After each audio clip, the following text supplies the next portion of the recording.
Fédération des communautés francophones et acadiennes du Canada est fière de vous présenter cette série de capsules vidéo sur le parcours d'intégration de personnes ayant choisi de s'établir dans une communauté francophone du Canada. Alors, mon nom est Francis Essebou, je suis le directeur général du Carrefour Nunavut. Je suis journaliste de formation. J'ai commencé ma carrière comme journaliste, d'abord au Cameroun, pendant une dizaine d'années à la Cameroun Radio-Télévision, où j'ai terminé comme directeur de chaîne à Douala. Avant cela, j'ai été au Canada en 1990 grâce à une bourse de l'ACDI qui m'a permis d'étudier à l'UQAM en communication. Donc, à l'issue de cette formation, je suis retourné dans mon pays d'origine où j'ai exercé pendant à peu près une dizaine d'années. Donc, je retourne au Canada en 1998 pour venir m'établir avec ma famille en 1998. Je connaissais déjà plus ou moins le Canada, donc je ne venais pas en terrain inconnu.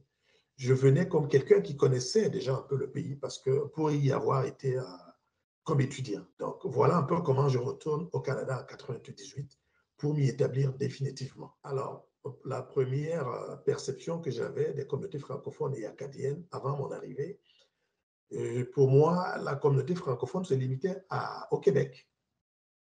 Et c'est d'ailleurs la raison pour laquelle, lorsque je décide d'immigrer au Canada, lorsque je décide de m'installer ici, mon premier point de chute, c'est le Québec. Pendant que j'étais au Québec, donc je crée moi-même un journal qu'on appelait à l'époque Diaspora. Quelques années plus tard, j'ai décidé de quitter le Québec et de m'installer à Edmonton, c'est-à-dire en Alberta, un peu plus à l'ouest. D'abord, c'était pour en apprendre plus davantage, non seulement sur le Canada, mais je voulais également améliorer mon anglais. C'est pendant que je suis à Edmonton que je découvre qu'il y a une autre réalité francophone qu'on ignore que lorsqu'on est du côté du Québec. Et il y a des franco-albertains.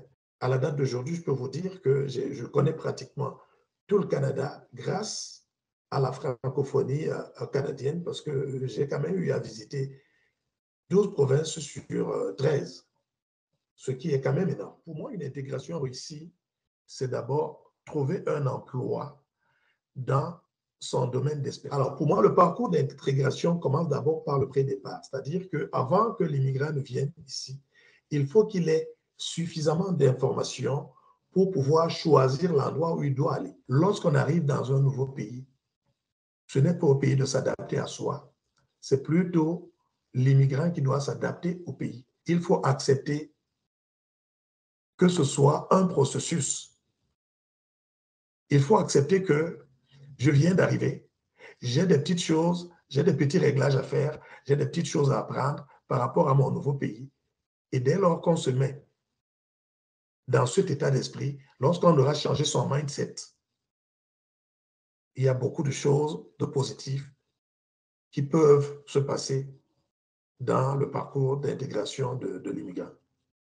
Voilà ce que je peux dire à ce niveau.